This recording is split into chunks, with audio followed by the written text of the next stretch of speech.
Welcome to R&M Visions. Thank you for watching. Please subscribe and like when you get the chance. These next videos I'm going to be showing is Nipsey Hussle, an informant talking about the situation and what happened. I need to check it out and listen. Let's see if you guys listen and please subscribe if you can.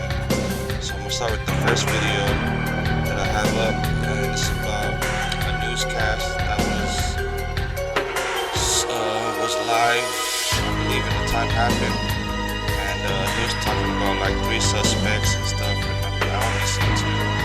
He talks about it there. Some questions that need to be asked.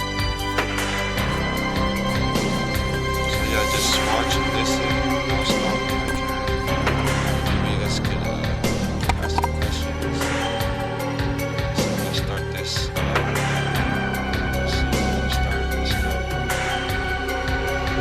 Oh yeah, and shout outs to CLOUTGODSMEDIA, Race TV for the videos that they're putting. So go subscribe to them too.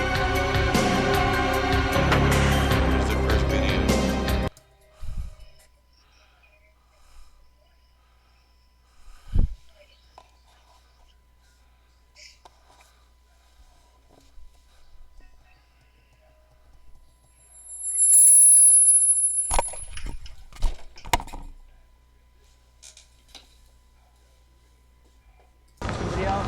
Anybody else?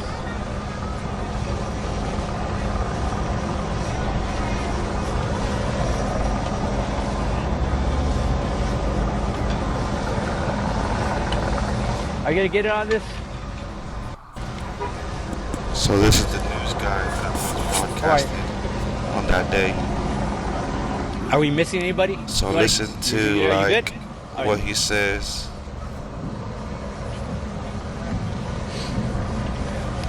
Okay, you guys ready? All right. All right.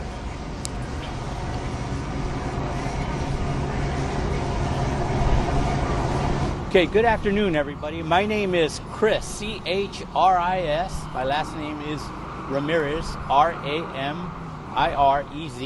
I'm a lieutenant with the LAPD Media Relations Division. So here's what we have. At 3:25 this afternoon, LAPD officers responded to a shooting call at a local clothing retail store here at the 3400 block of West Slauson Avenue. Upon their arrival, they noticed that 3 individuals had been shot and were suffering from gunshot wounds. They notified the LAFD paramedics, who responded and transported 2 of those individuals to a local hospital. We have since learned that one of those individuals died of his injuries, and the other one is in receiving medical treatment. What about the third guy? Currently, our South Bureau Homicide Division is handling this as a homicide investigation. They're arriving on scene right now to begin their investigation.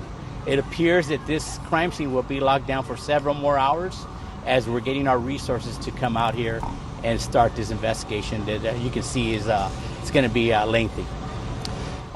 We do understand that we have 1 male black suspect, no further description at this time, and that's what we have at this moment. Does anybody have any questions?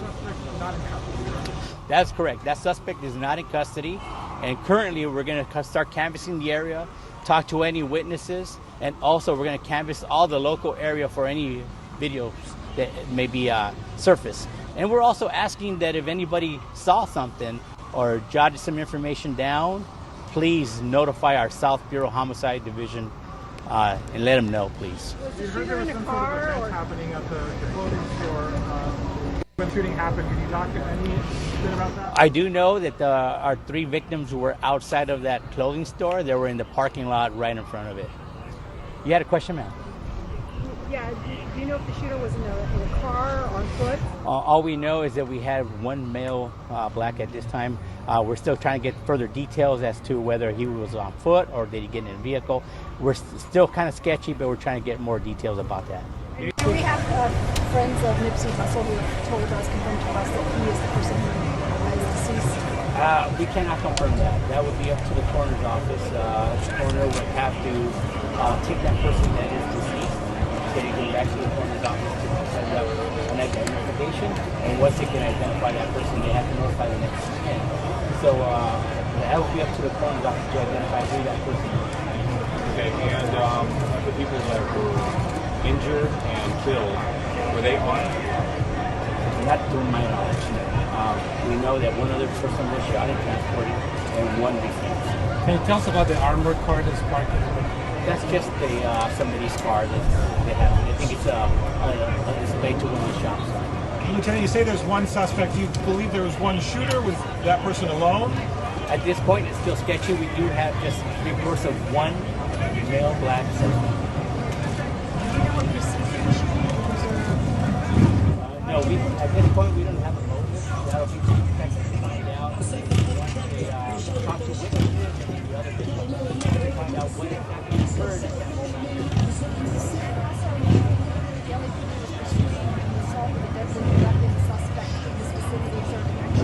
Not to my knowledge, so that might be a separate. Any further questions? Witnesses? You have?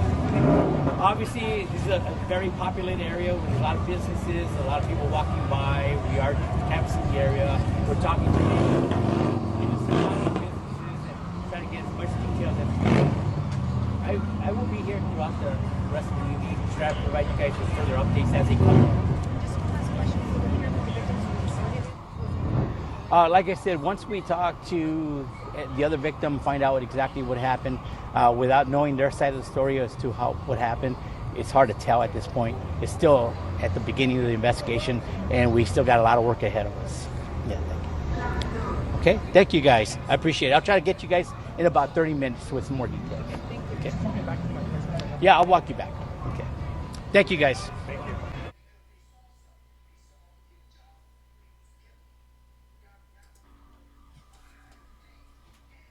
Without giving too much information that can come back to harm me, Mr. Ashkedom's father, Dawit, was a part of a revolutionary post in Eritrea many years ago. They were being watched their entire lives. In 1999, 2000, when Ermias Ashkedom joined the Rolling 60 Crip gang, in March of 2000,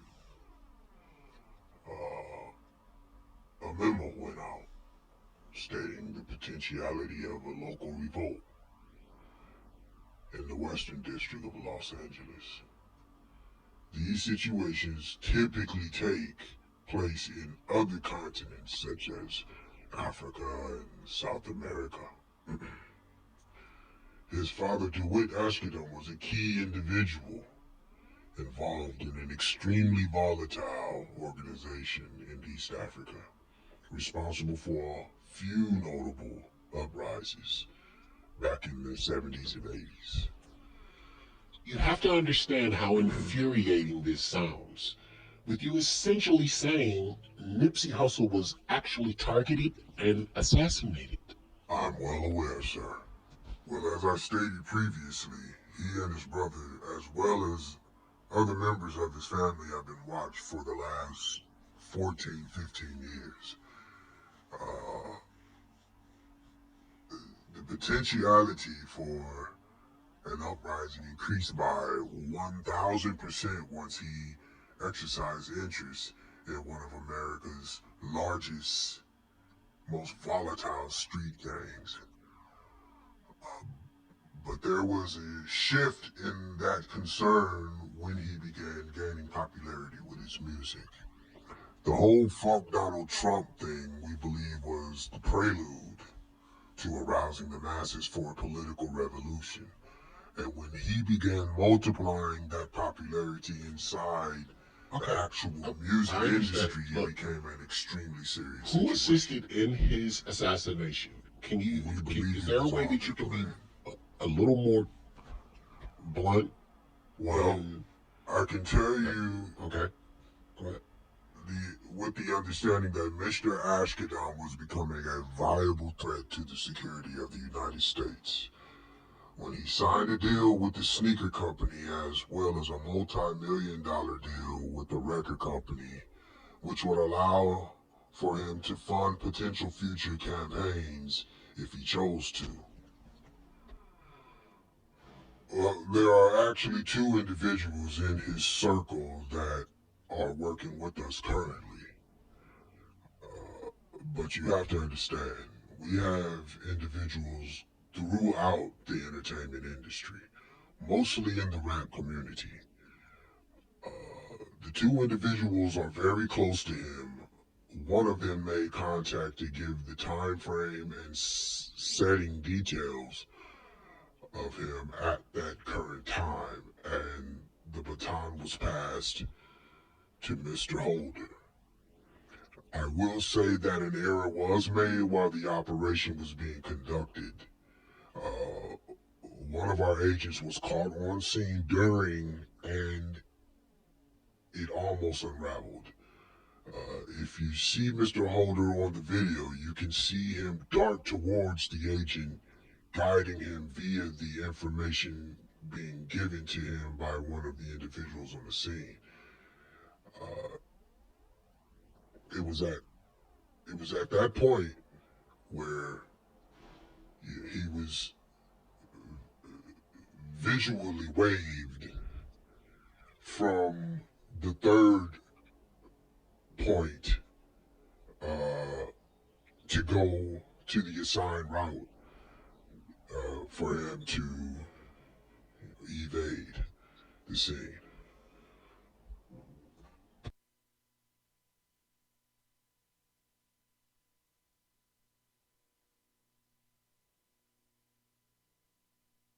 I guess that's it. Let me start with I appreciate you, coming back. It was a spare of the moment thing. A lot of details that were not covered that I plan on covering in this particular part 2.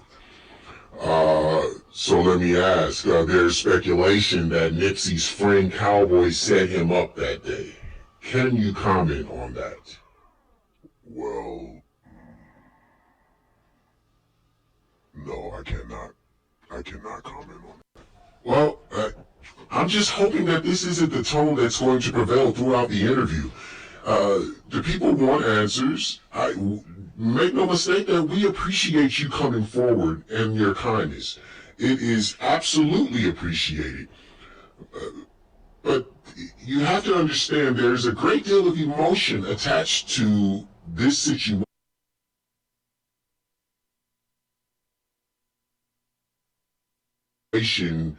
Because of the man that Nipsey was and the things that he inflicted upon the community in a positive way. Let me ask, why would you come forward with this information, knowing it could backfire on you? You're exactly right, except in the minds of those listening or watching. I could very well just be lying or bullshitting everyone. This case is still ongoing. The information I'm giving will probably never come out officially. If it does, it won't be in your or my lifetime. What's the date today? What is it? April 3rd? Today is April 3rd, 2019. I'm going to tell you something that you will see for a fact as Mr. Holder's case progresses. Mr. Holder will be released from jail unless he talks. He will have representation that is not befitting his financial category. And he will be protected at all times. He will be like the black version of George Zimmerman, a living pawn, used to lure in the quote-unquote bold enough from the African American community, which serves multiple purposes, one of which is to sort out the warriors, quote-unquote, willing to make attempts for a possible cause. These are the individuals we want out the way in a time of war. Especially open war. There's so many variables that Mr. Ashkedom's operation could be placed under that no normal law enforcement detective could or would ever be able to sort it out. Yes, he was doing commendable things in his community, but at the end of the day, he was just a gangbanger. In the eyes of the holders of the law, he was just a gangbanger. In all actuality, he was a very decent human being who had intentions of uplifting his people to a level that they seemed to get cut off at before reaching with every leader they had that possessed that quote-unquote promising quality of getting them there. That is precisely why every single one of them has been cut down and will be cut down. Our government won't allow it. The establishment that controls our government won't allow it. If Africans in America had any sense, they would move much more silently and not broadcast how they felt towards the injustices they encountered, but instead move relentlessly silent towards a drastic change in the discipline relative to their unity. A little-known individual by the name of Sador Fesai was actually constructing an army in he and Mr. Ashkedam's second home, and was actively attempting to export them back to America. The operation that eliminated Mr. Fesai was on a much more simpler scale than that of Mr. Ashkedam's, because of the differences in profile, obviously. Still, from an outside perspective, he was much more dangerous of a threat than Mr. Ashkedam because of his aggressiveness at the progression of his agenda. You know, I didn't mean to rile you up. I just want to say that I'm sorry if I, got you excited and riled up. I apologize. I just want to get some answers for the people, and for myself as well.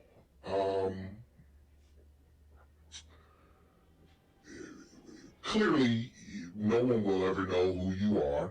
They will never know your name. I don't know your name. I only know you from the information that you've provided over the years about Mr. Shakur and other controversial figures, if you will. It's not to press you or get you excited when I'm looking for additional answers.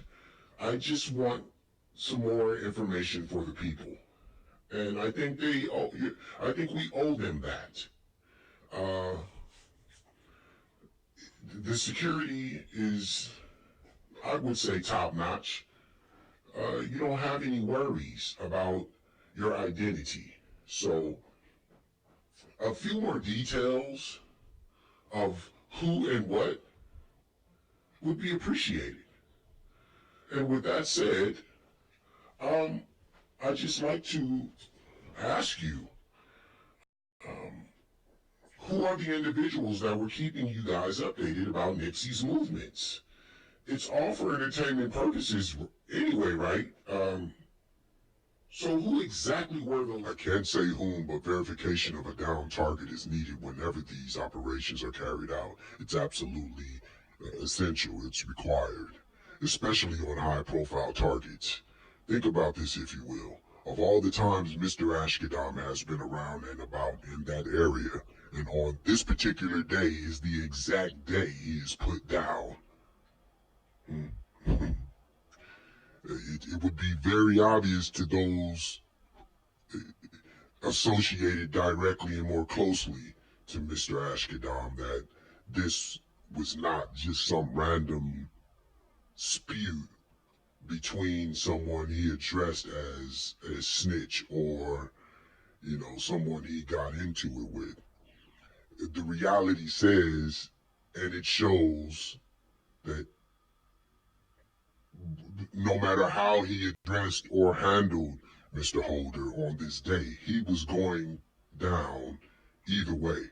There was no way. Once he made the choice to go to that location, which was the motivation in the first place. To get him to that location is all we needed. There's busy traffic, there's wide openness, and there's an alley. There were too many options once he got to that location. All we needed was for him to get to the location. Contact was made to Mr. Ashkadam about getting some things taken care of for his daughter, and at that same time, that call was interrupted with another individual with an urgent request to come up to the store regarding merchandise and cash being stolen by an individual that is close to him. He had working there that day. All of these arrangements, knowing the type of individual Mr. Ashkadam was, there was absolutely no way he was not going to go up to the location. He loved his daughter, and he didn't favor betrayal, so he had motivation either way to get to that location. This individual has been our informant for over a decade. The other individual is someone much, much closer to him, a female he trusted and held in high regard. Was the female someone he had children with? I cannot answer that. Okay, well, again, I'm hoping that this isn't the tone, but let me just ask, was it the mother of his daughter? I cannot answer that. Okay, was it his mother? It was not. Was it his brother? Negative. Okay, well, we're going to conclude here. We're going to conclude part 2 here.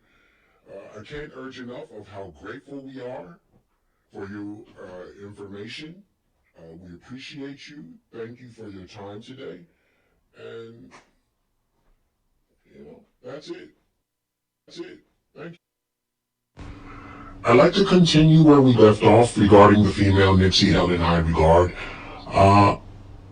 There were many women in his life that he cared for. Can you give us the ethnicity of the woman that is informed? This is an obtuse framed question, as if I answer.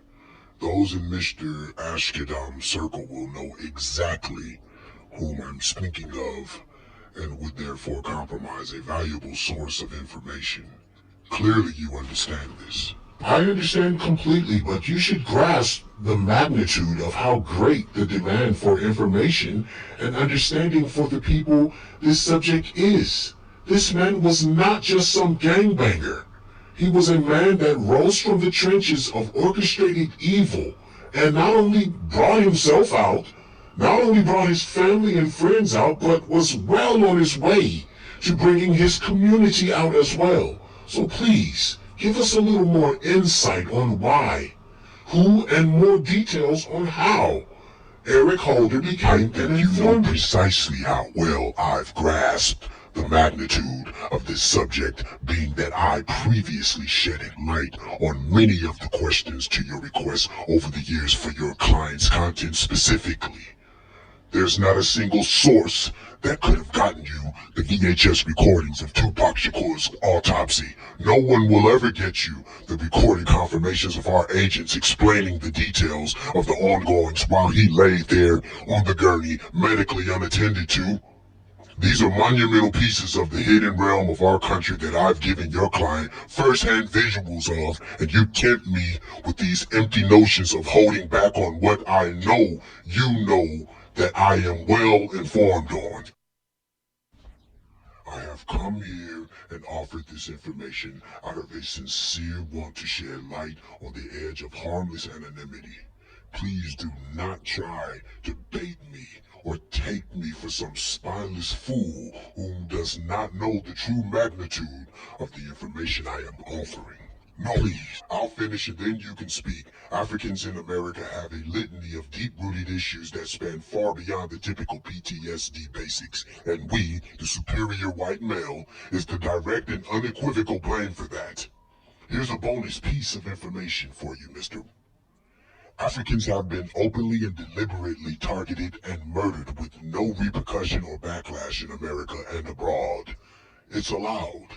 My government is sponsoring every micro operation on not just Mr. Ashkedon, but Africans everywhere. It's blatant. It's wide open in the faces of the public, and they are doing nothing but about it whatsoever. What does that tell you? I'll tell you what that means instead. It means it's open season. There are the pitiful cowards in fetal positions all across the globe, begging for help and handouts from the very wolves salivating to feast them, bringing in billions of dollars of their own financial salvation and handing it over to anyone but their own, loving and honoring everyone but their own, murdering their own, and clearly afraid to take a violent stand on the condition they are in. They are ripe for destruction and extinction. They reek of a dominated species. They are like infants crying for the suck of their captors because they know nothing else. This isn't just an American thing. We want nothing but the extinction of Africans and Mexicans, Latinos, whatever. Period. From the fetuses to the old and crippled. This is the DNA of all laws, rules, and regulations abroad.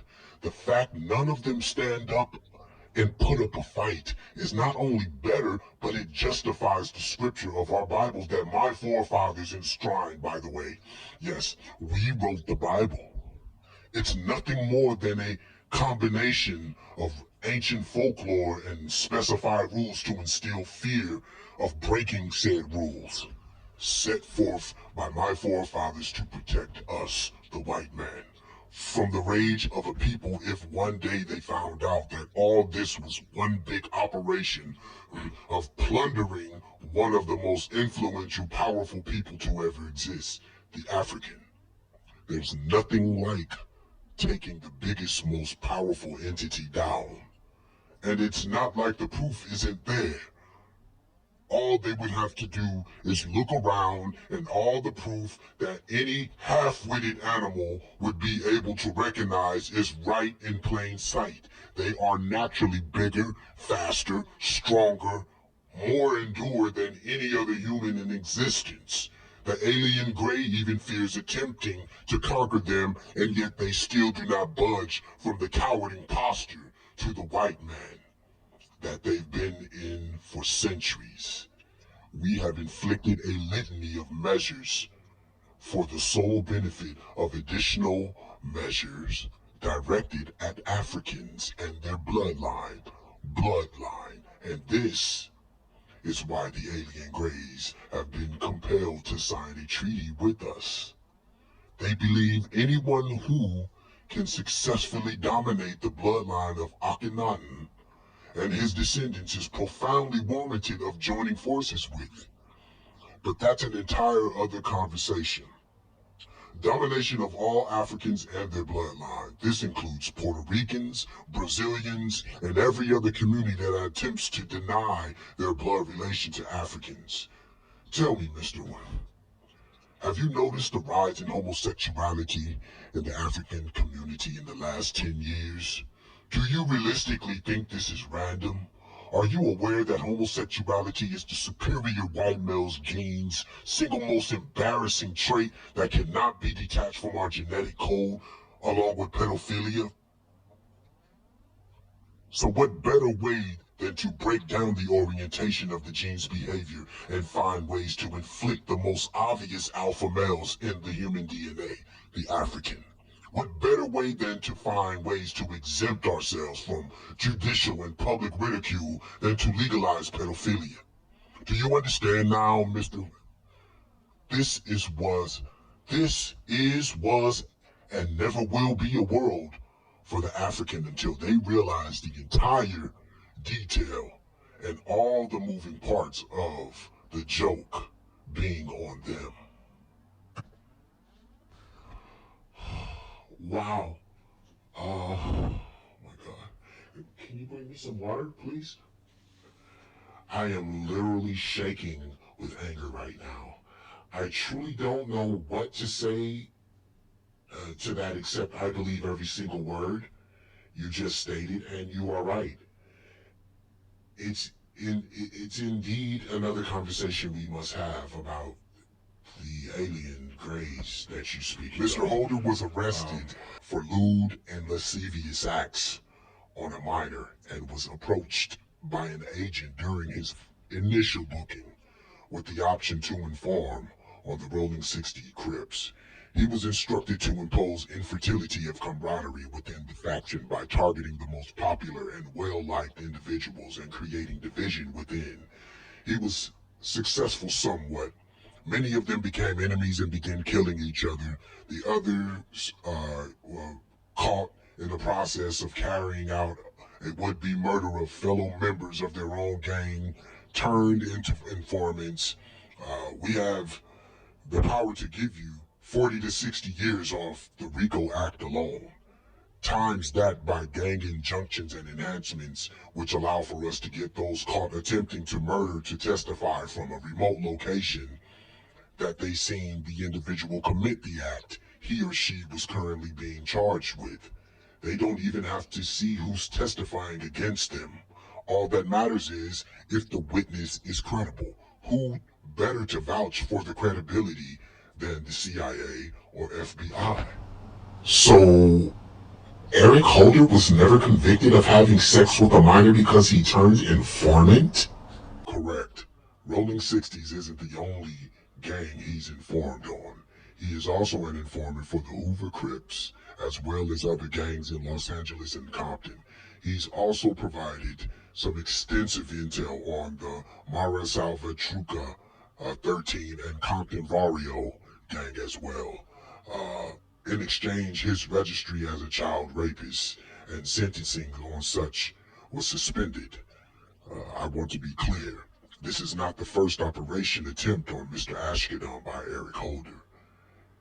He was in attendance of an event some months ago, and as the operation got underway, with the usual diversions, Mr. Ashkedon's security rerouted him in a completely different direction, causing the operation to be aborted. To them, I'm sure they thought of it as nothing more than a disturbance of sorts, when in actuality he avoided his demise that night. His brother has also been warning him about being so accessible on certain phone conversations, advising him to get additional security to no avail. Mr. Ashkedon was very headstrong in the thinking that he didn't need security. He seemed to believe that since he was raised in the Los Angeles area, that he was okay in many areas of the city that even the most respected gang members in Rolling 60s would never set foot in. All of which was cannon fodder for us at the end. And so many variables that this operation could be blamed for. So, is it safe to say that Nipsey's family is out of danger now that he's gone? Well, the thing is, once you snatch away someone so loved and revered by his or her family, as Mr. Ashkedon was, there is no other way to reset than to completely extinguish all possible threats. Are you saying Black Sam is in danger? If you recognized the threat and thoroughly understood why that threat was a threat, eliminated the threat, and left those that cared for that threat to live and grow with raging vengeance, eventually boiling over with animosity for those whom they felt was responsible for killing their loved one, what do you think would happen? There's simply no other alternative but the obvious. Not only is Samuel Ashkedon a target, but... I'd like to continue where we left off regarding the female Nipsey held in high regard. There were many women in his life